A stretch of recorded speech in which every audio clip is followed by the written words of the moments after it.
The massive doors of the Grand Council chamber slid open with a deep hum that Ambassador Hee-jin felt in her chest. She stepped forward onto the floating platform, her boots making soft clicks against the metal. Above her, around her, stretching in every direction, thousands of alien beings floated in their gravity pods. Some had scales that shimmered like oil on water. Others had too many eyes or no eyes at all. Some breathed gases that would kill her in seconds. This was the Galactic Collective, and today they would decide humanity's fate.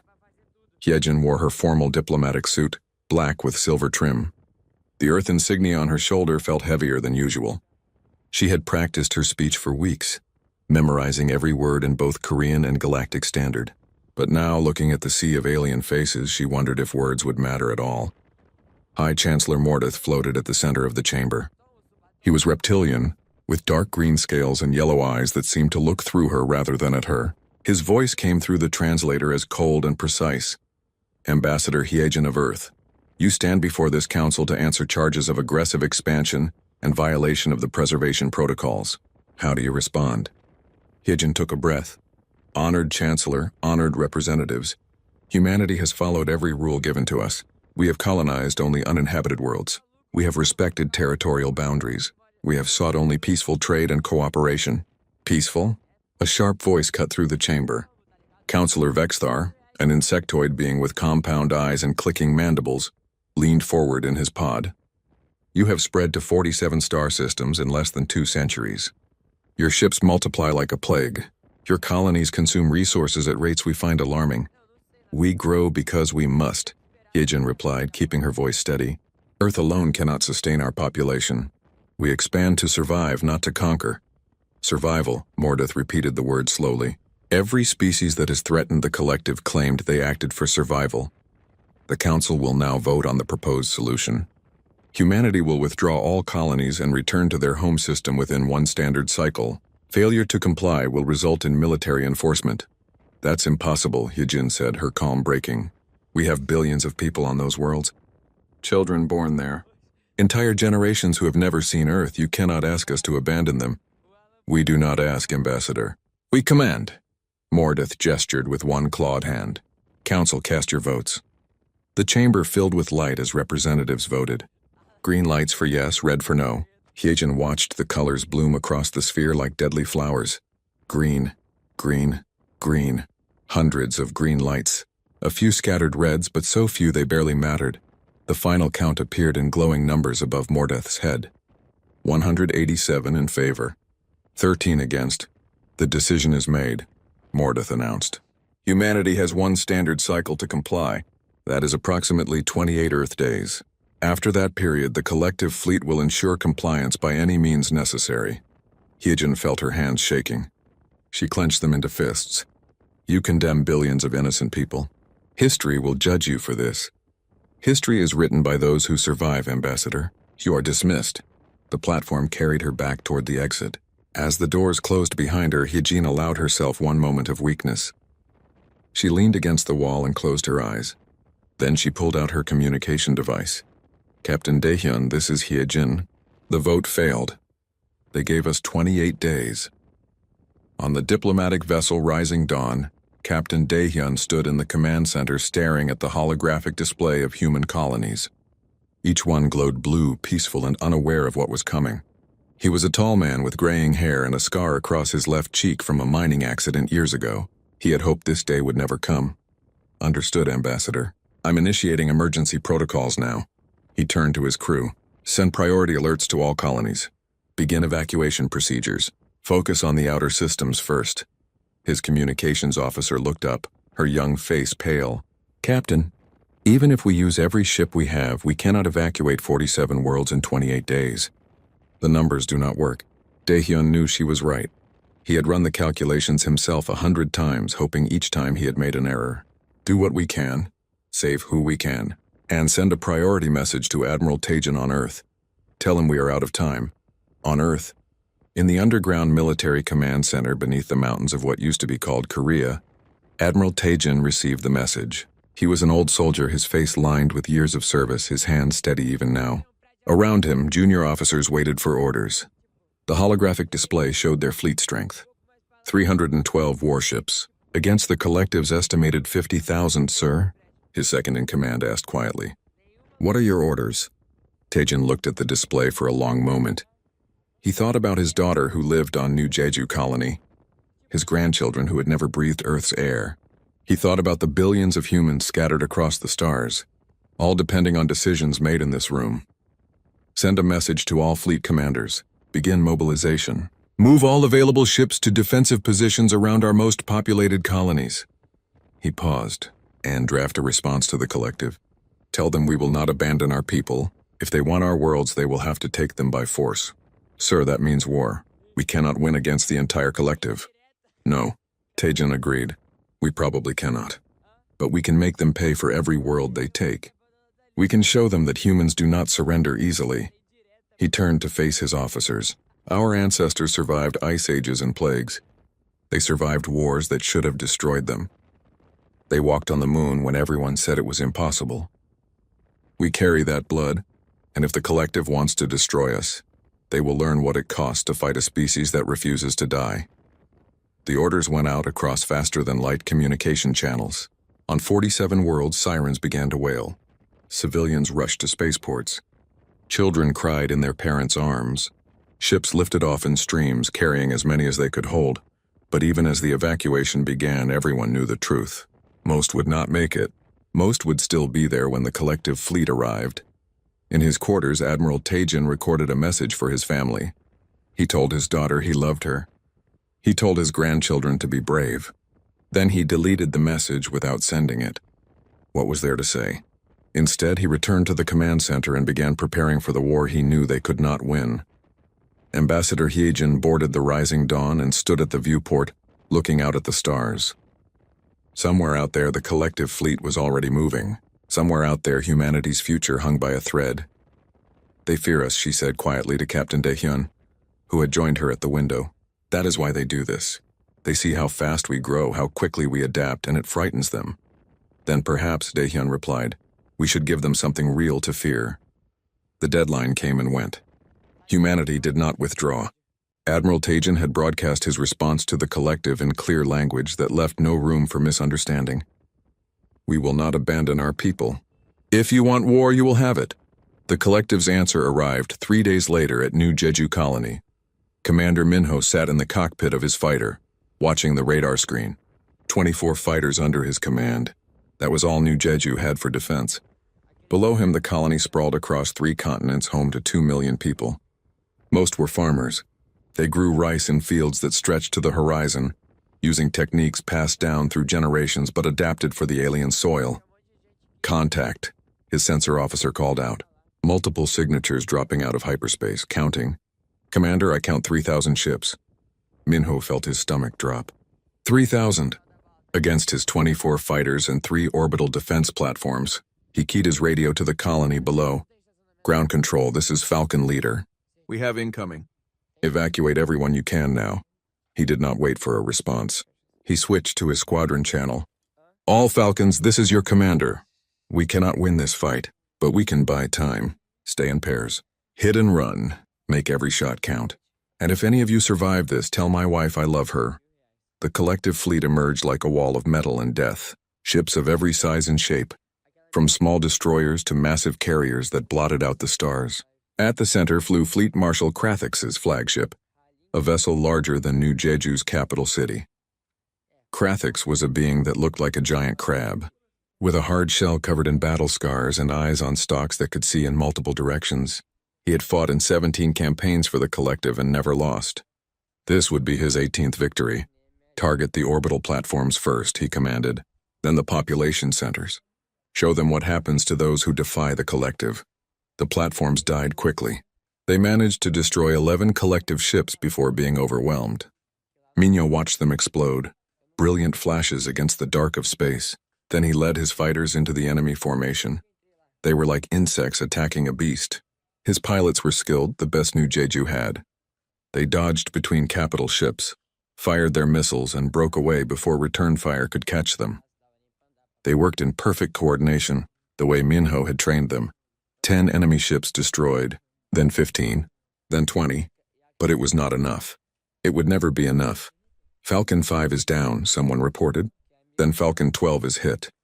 One by one, his squadron died. On the ground, the evacuation was chaos. Dr. Sun-hee helped load children onto transport ships at the main spaceport. She was a xenobiologist, her job usually involving studying alien plant life, not running from death. But today everyone did what they could. "How many ships do we have?" she asked the port director. 37 transports. We can carry maybe 50,000 people if we overload them. 50,000. Out of 2 million. Dr. Sun-hee looked at the crowds pushing toward the ships. Parents holding babies. Old people who could barely walk. Everyone desperate to survive. "Load families with children first," she ordered. "Then medical personnel and engineers. People we need to rebuild. What about everyone else?" She had no answer for that. Above, Minho's fighter shook as enemy fire clipped his wing.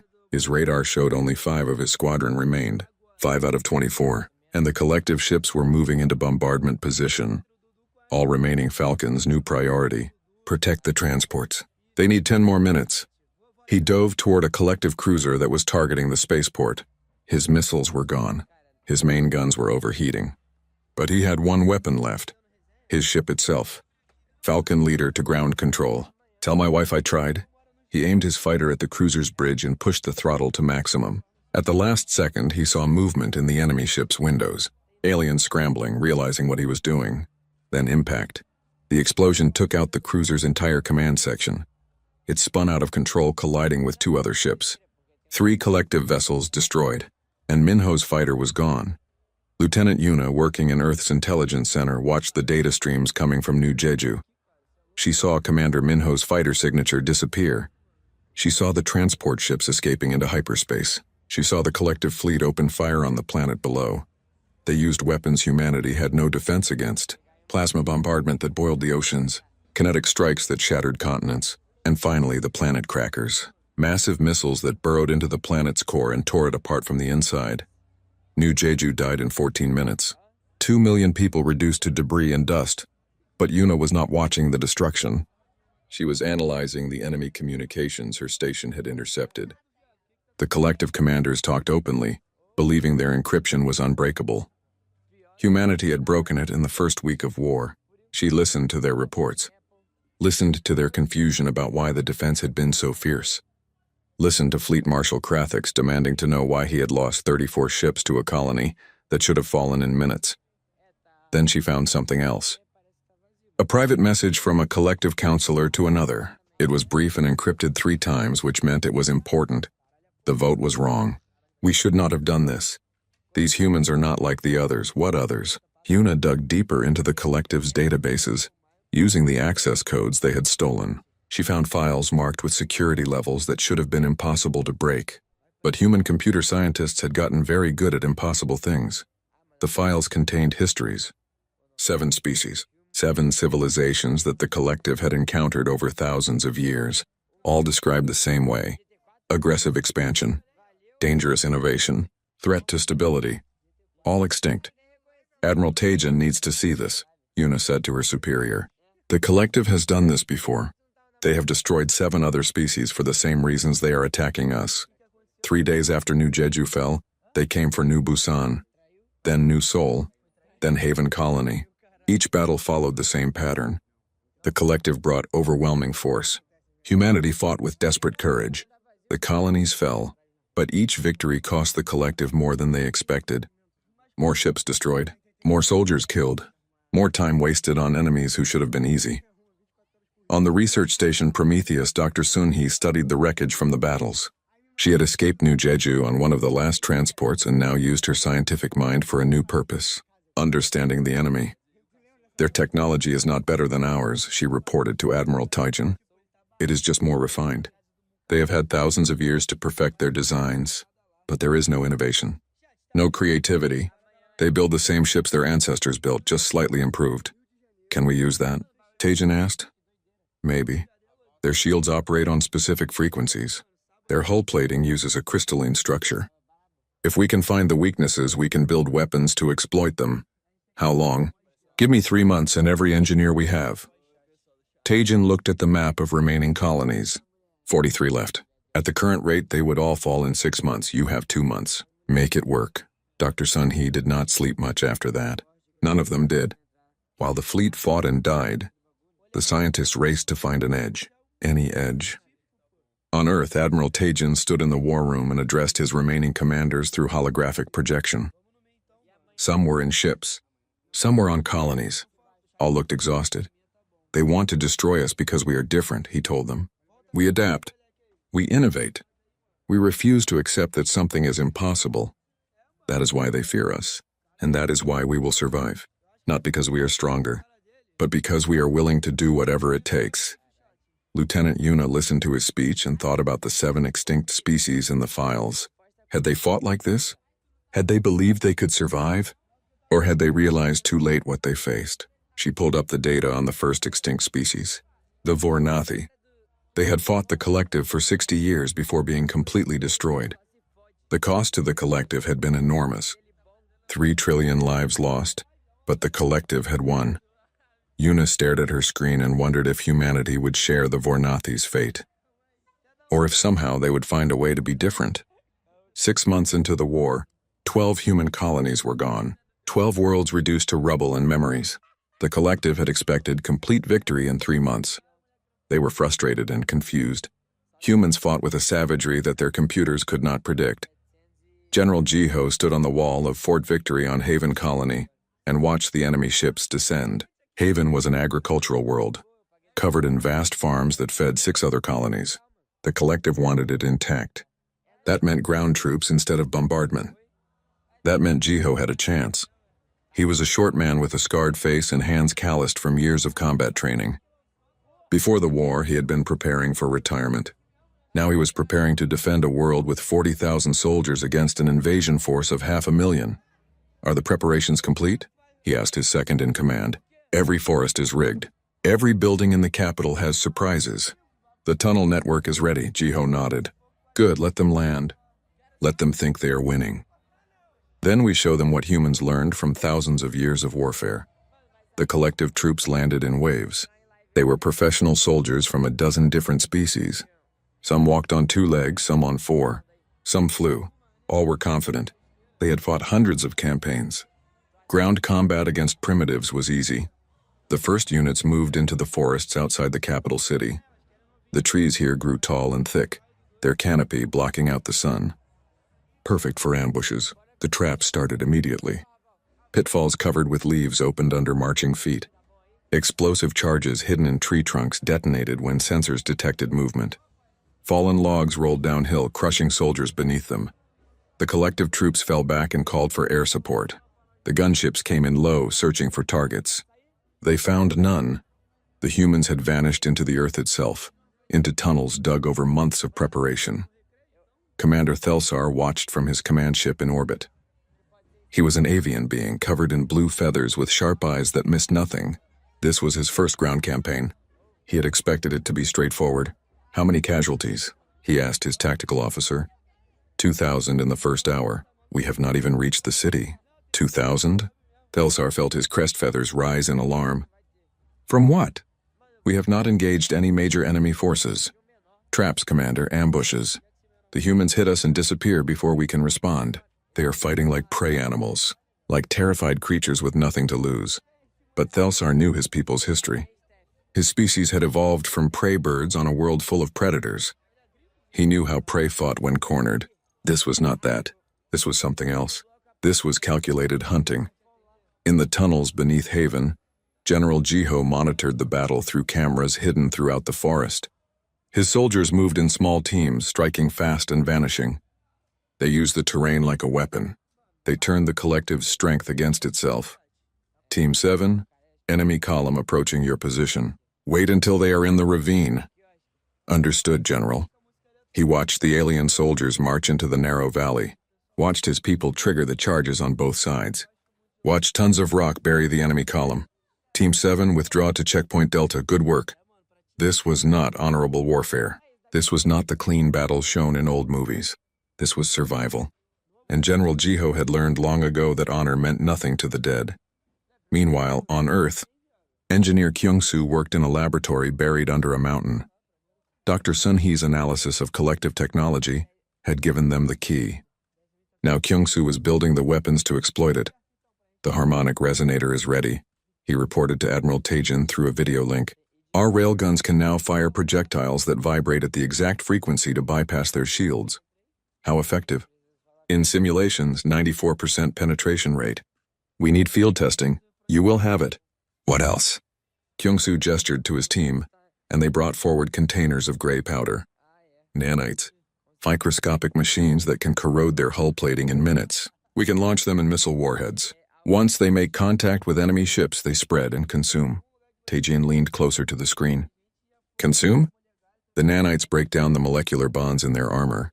The ships do not explode. They just fall apart. And the viral programs? A young technician spoke up. The collective ships all use the same core operating system. We found the backdoor codes. We can inject programs that shut down their weapons, their engines, even their life support. Taejin was quiet for a moment. Then he said, production priority on all 3 systems. I want every ship in the fleet equipped within 2 weeks. Admiral, that is impossible. We need at least 2 weeks, Engineer Kyung-soo. We do not have more time than that. Make it happen. The test came at the Battle of New Seoul orbital space. The collective brought 1,500 ships. Admiral Taejin had 200. The mathematics said humanity would lose. The mathematics were wrong. Taejin stood on the bridge of his flagship, the Determination, and watched the enemy fleet approach. His crew was silent, focused. They all knew what was at stake. New Seoul below held 5 billion people. If the fleet failed, those people died. All ships, this is Admiral Taejin. Today we fight with new weapons. Today we show the collective that humans do not surrender. All ships engage at will. The human fleet dove into the enemy formation. The first salvo from the railguns punched through collective shields like they were not there. Ships exploded, their reactors breached by projectiles that should not have been able to touch them. The nanite missiles followed. They looked like ordinary weapons, but when they struck enemy hulls, the real damage began. Gray patches spread across the ships like disease. Armor plating crumbled. Internal bulkheads collapsed. Ships that had survived 1,000 battles fell apart in minutes, and then the viral programs activated. Collective ships lost power. Weapons went offline. Some vessels started firing on their own allies as their targeting systems went haywire. The battle lasted 4 hours. When it ended, humanity had lost 40 ships. The collective had lost 800. Ensign Yoonji stood at her station on the Determination and tried not to vomit. She had watched human ships deliberately ram enemy cruisers, sacrificing themselves to create openings for others. She had heard her captain order the civilian refugee sections vented into space, using the bodies and debris as a shield against enemy sensors. They had won, but the price was written in blood and horror. Admiral, she said quietly after the battle, we vented the civilians. We killed our own people to create a debris field. Taejin looked at her. His face was tired, ancient. Yes, we did, because if we had not, the entire fleet would have died and New Seoul would have fallen. This is war, Ensign. There are no clean choices, only necessary ones. Yoonji returned to her station and logged the numbers. 2,000 civilians dead to save 5 billion. The mathematics worked. But she wondered what it said about them that they could make that calculation so easily. On Haven, the ground war continued. General Jiho's forces had reduced the collective invasion force from 500,000 to 200,000. But his own army was down to 12,000 effective soldiers. The collective adapted. They stopped advancing into the forest. They started burning them. They stopped entering buildings. They started demolishing them from orbit. Jiho pulled his forces back into the deep tunnels and prepared for the final defense. The capital city above was in flames. Most civilians had been evacuated. Now it was just soldiers and the enemy. Commander Thelsar received reports from the surface and felt something he had not expected. Fear. His people were winning, slowly grinding down the human resistance. But the cost was staggering, and the humans never stopped fighting. Even when surrounded, even when outnumbered 10 to 1, they fought.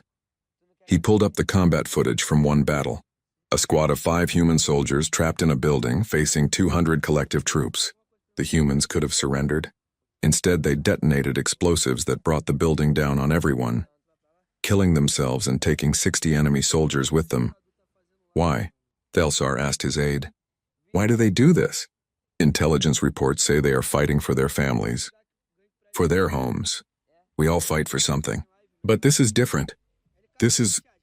He searched for the word. This is the behavior of cornered predators, not civilized beings. He opened a private channel and sent an encrypted message to someone back in collective space. The message was brief. We need to talk. These humans are not what we thought, and I fear what we are creating. The response came hours later. Agreed. Preparations are being made. Admiral Taijin studied the reports from Haven. General Jiho would hold for perhaps another month, maybe 2 if they were lucky. But the planet would fall eventually. Yet the battle of New Sol orbital space had changed something. The collective knew now that humanity could hurt them, could beat them. The war was not the easy victory they had expected. Sir, Lieutenant Yuna entered his office. We have intercepted communications between collective ships. There is dissent in their ranks. Some species are questioning the war. Some are demanding to know why the casualties are so high. How high? Current estimates put collective losses at 50,000 ships and 15 million ground troops. 18 months of war. The counting had become a grim ritual. 18 months since the collective declared war. 15 colonies lost. 300 billion lives on both sides, and no end in sight. High Chancellor Mordeth sat in his private chamber on the collective capital world and reviewed the casualty reports. The numbers made no sense. Humanity controlled less territory than when the war began, yet they were not broken. Every colony they lost became a recruiting tool. Every defeat made them fight harder. Bring me General Velkara, he ordered his aide. General Velkara was ancient even by collective standards. She was over 400 years old, her amphibian skin wrinkled like old leather, her eyes clouded with age. She had fought in the last major war, the one the history books barely mentioned. When the summons came, she knew why. She entered the High Chancellor's chamber slowly. Her body was old, but her mind remained sharp. General, Mordeth said without preamble, you fought the Vornathi. Tell me, are these humans similar? Velkara settled into a chair, her webbed hands folding together.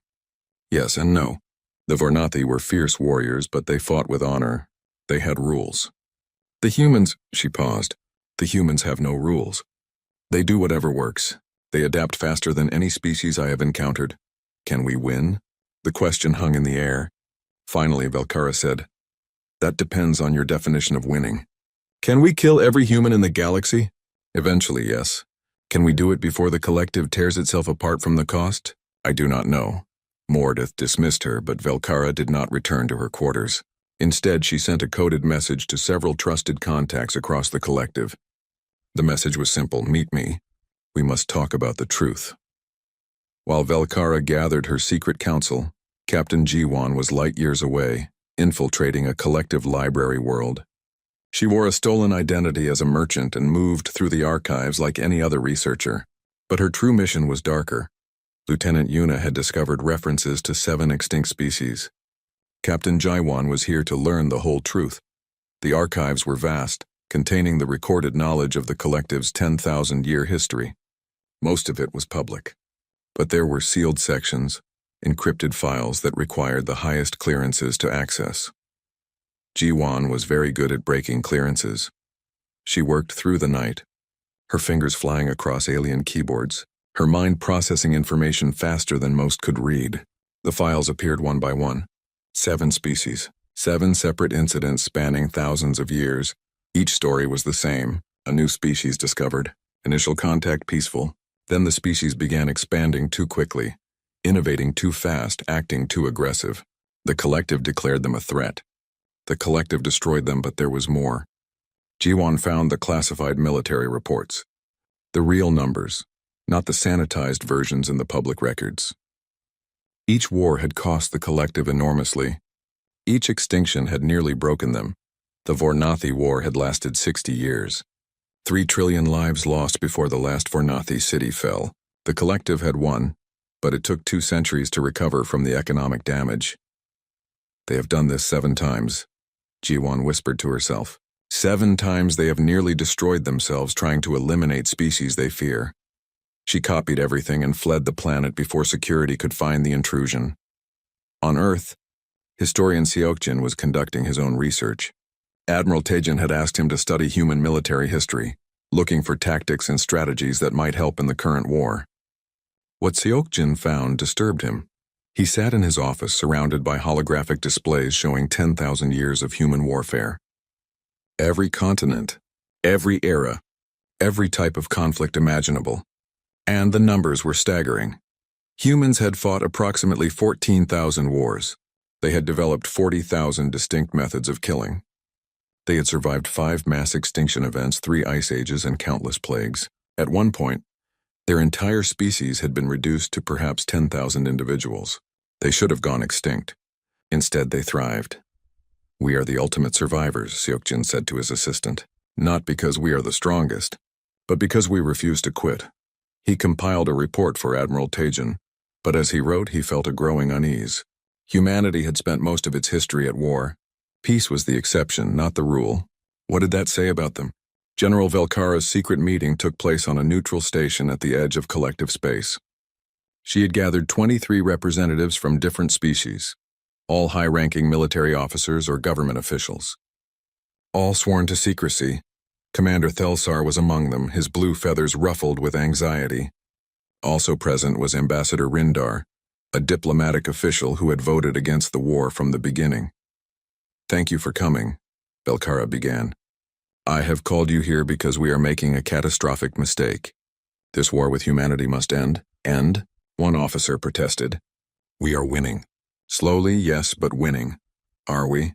Velkara activated a holographic display. "I have analyzed the data from all 15 colony battles. Yes, we have taken those worlds. But look at the cost.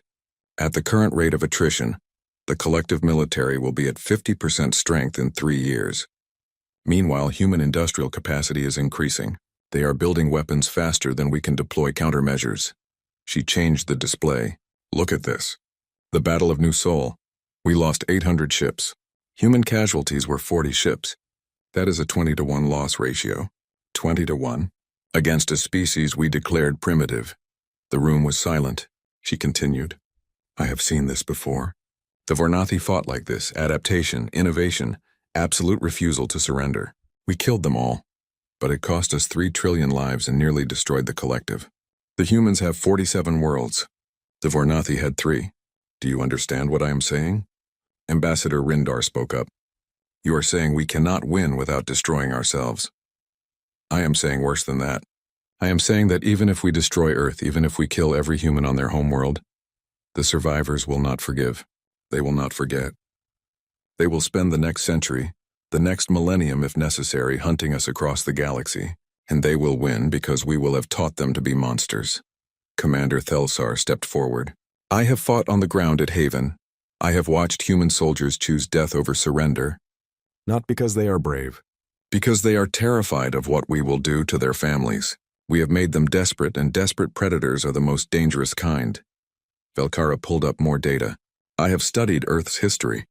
Their homeworld has a gravity 20% higher than most habitable planets. Their weather systems are violent. Their extinction events are legendary. Do you know what lives on Earth? Apex predators that weigh 800 kilograms, reptiles with jaws strong enough to crush metal, ocean predators that can swallow a human whole."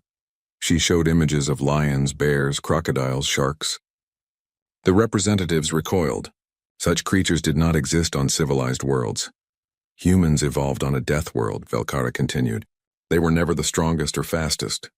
They won through endurance and intelligence. They persistence hunted animals, chasing them for days until the prey collapsed from exhaustion. They threw sharp sticks. They created fire. They domesticated wolves and turned them into weapons." Another image appeared. A human and a dog standing side by side. They befriended apex predators, turned them into loyal companions. "What species does that?" She changed the display again. "They developed nuclear weapons in 1945. They reached their moon in 1969. 24 years from splitting the atom to walking on another celestial body. For context, it took my people 800 years to make that same journey." Velkara let that sink in, then delivered the final blow. "And here is the most terrifying fact. From 1945 until recently, humans had enough nuclear weapons pointed at themselves to destroy their own civilization dozens of times over. They called it mutually assured destruction. For 50 years, they lived under the threat of self-extinction, and they chose not to use those weapons. They showed more restraint than we are showing now. The room erupted in arguments. Some refused to believe. Others demanded to know what she proposed. Velkara raised her hand for silence. We have 3 choices. First, total extermination. Kill every human everywhere. This will cost us everything we have built. The collective will collapse under the economic and military strain. Second, continue as we are. Slowly grind them down while they slowly grind us down until both civilizations are broken. Or third, peace, immediately, before they fully weaponize their industrial capacity and turn us into their enemy forever. The High Chancellor will never agree to peace, well, someone said. Then we removed the High Chancellor, Ambassador Rindar said quietly. Legally, through a vote of no confidence. If we present the evidence, if we show the true cost of this war, we can force a change in leadership. Commander Thelsar added, I will make contact with human forces. Open a back channel for negotiation. But we must act quickly. I have seen the reports from their research stations. They are developing weapons we cannot imagine. If we give them much more time, they will have the means to strike back at our core worlds. Velkara nodded. Then we are agreed. We work for peace. The message came through secure channels at 3 a.m. Earth time. Admiral Tajin was still awake, as he always was these days. Sleep felt like a luxury he could not afford while billions depended on his decisions. Admiral, we are receiving a transmission from an unidentified collective vessel. They claim to be a peace delegation. They are requesting permission to enter Earth space. Tajin stood slowly from his desk. A peace delegation? Or a trick? Unknown, sir. But they are broadcasting on all frequencies. The entire galaxy will know if we refuse to meet them. Very well. Grant them safe passage. But keep every defense system locked on their ship. One wrong move and we turn them to dust. 3 days later, in the rebuilt city that was once Geneva, Tajin stood in a conference room 3 kilometers underground. The room was plain concrete and steel. No decorations, no comforts, just a table and chairs. President Hansu sat beside him, along with Ambassador Hyejin and General Jiho, who had finally been evacuated from Haven before it fell. The doors opened, and the collective delegation entered. Commander Thelsar came first, his blue feathers pressed close to his body in a sign of submission. Behind him walked General Velkara, moving slowly on legs that had seen 4 centuries of war. 3 other aliens followed, species Tyajin did not recognize. Thank you for seeing us, Velkara said, her translator rendering the words in Korean out of respect. I am General Velkara. I have fought in more wars than you have had years of peace, and I have come to tell you that this war must end today. Today? President Hansu raised an eyebrow. Your forces still occupy 15 of our worlds. Your fleet still outnumbers ours 10 to 1. Why should we trust anything you say? Velkara gestured to Commander Thelsar, who activated a holographic projector. An image appeared above the table. A massive ship, larger than anything humanity had built, with a weapon at its center that pulsed with barely contained energy. This is the Stellar Disruptor, Velkara said. In 72 hours it will reach your solar system. It will ignite your sun. Earth, Mars, Venus, all your inner colonies will be destroyed in minutes. This is High Chancellor Mordeth's final solution to the human problem. The room exploded. General Jiho reached for his sidearm. Admiral Tajin stood so fast his chair fell over. Hyejin gripped the table edge, her knuckles white. But I did not come here to threaten you. Velkara continued, her voice cutting through the chaos. I came to warn you, and to beg you to accept peace. Why would we accept anything from you? Jiho demanded, his gun now drawn and pointed at the general's head. You come here, tell us you plan to destroy our homeworld and expect us to negotiate? Because, Velkara said calmly, looking down the barrel of the gun without fear, if the Stellar Disruptor is deployed, what happens next will be worse than any nightmare the collective has known. She changed the holographic display. If Earth is destroyed, you have 34 remaining colonies. Billions of humans scattered across dozens of systems. Do you think they will surrender? Do you think they will forgive? The projection showed simulations. Human ships attacking collective worlds, not with precision strikes, with weapons of mass destruction, biological warfare, nanite plagues that consumed entire cities, kinetic bombardments that cracked planets, antimatter bombs that left nothing but radiation. Your engineer Kyungzu has created weapons that terrify my military analysts, Velkara continued. In 18 months, your species has developed 23 new weapon systems. It took the collective 2,000 years to develop that many. You innovate like nothing we have ever seen. She showed another simulation. If we destroy Earth, the surviving humans will have nothing left to lose. No homeworld to protect, no civilians to worry about. You will become a nomadic warrior culture with a single purpose: revenge. And you will be very, very good at it. The simulation showed the collective fragmenting over decades, species withdrawing, worlds falling, the great empire crumbling under endless guerrilla warfare. In 100 years, maybe 200, humanity will still exist. You will be fewer in number, but harder, colder, more ruthless. You will have learned from us how to fight a galactic war. And the collective? We will be a memory. President Hansu spoke, his voice tight with anger. Why are you telling us this? Why betray your own people? Velkara's ancient eyes met his. Because I have seen this before. 8,000 years ago, we fought a species called the Vornathi. We destroyed them for the same reasons we attack you now. They were too aggressive, too innovative, too dangerous. It took 60 years and cost 3 trillion lives. The collective nearly collapsed. We survived only because the Vornathi were confined to 3 star systems. You're already in 47. She leaned forward, her webbed hands flat on the table. But there is something I have never told anyone. Something I discovered in the classified archives after that war. The Vornathi never attacked us. They were exploring, trading, growing. Just as you were. We attacked them because we feared what they might become. Not what they were, but what they might be. The room was silent. Velkara continued, her voice heavy with guilt.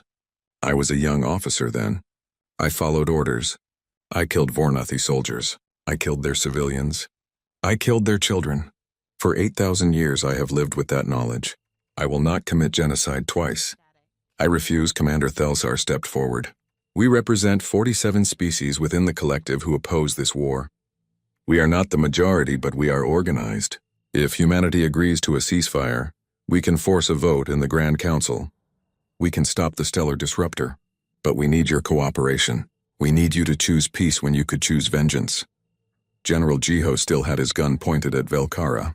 And if we agree, what stops this from happening again? What stops the collective from attacking us in 10 years, 50 years, whenever they decide we are a threat again? Integration, Velkara answered. Not assimilation, integration. Humanity joins the collective as equals, not subjects. Your military innovations improve our defense. Your cultural perspective broadens our thinking. Your species shows us that apex predators can choose cooperation over conquest. The debate that followed lasted hours. The humans argued among themselves. Some wanted revenge. Some wanted peace. The weight of billions of lives pressed down on every word. Finally, Ambassador Hyejin spoke. She looked tired, older than her years. The war had aged them all.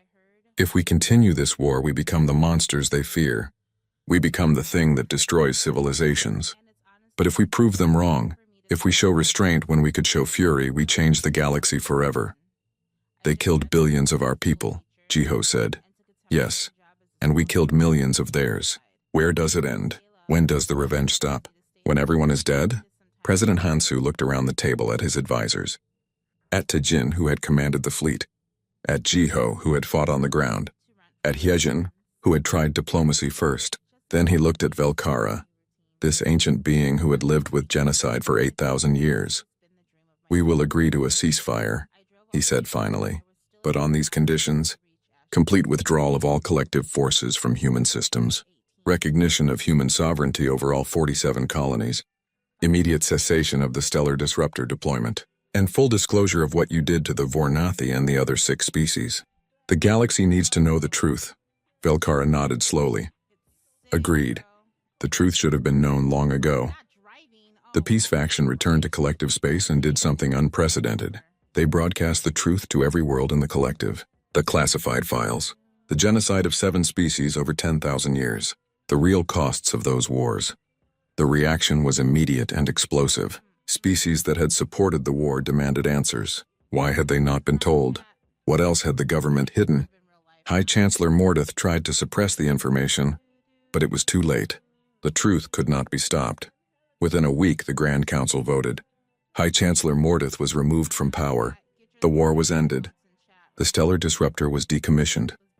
3 months later, Ambassador Heejin stood before a reformed Grand Council. This time, humans sat among the representatives as equal members. She wore the same formal suit she had worn on that terrible day when war was declared. But everything had changed. We were told we were too dangerous, she began. Too aggressive. Too different. And perhaps we are. We come from a world that tried to kill us every day for millions of years. We evolved fighting for survival. War is in our history, in our bones. Every child learns about the battles our ancestors fought. Every culture has stories of warriors and heroes. She paused, looking around at the hundreds of species present. Some had scales. Some had fur. Some were so alien she could barely comprehend their form. But all were listening. You feared what we might become. But look at what we chose to be. When your stellar disruptor threatened Earth, we had the power to respond with total war. Engineer Kyung-soo had developed weapons that would have shocked you. Weapons we never deployed because we hoped for peace. We chose restraint not because we were weak, but because we were strong enough to choose. Her voice grew stronger. You asked us to prove we were civilized. We did that by not destroying you when we had the chance. We are humanity. We can be your greatest threat or your greatest ally.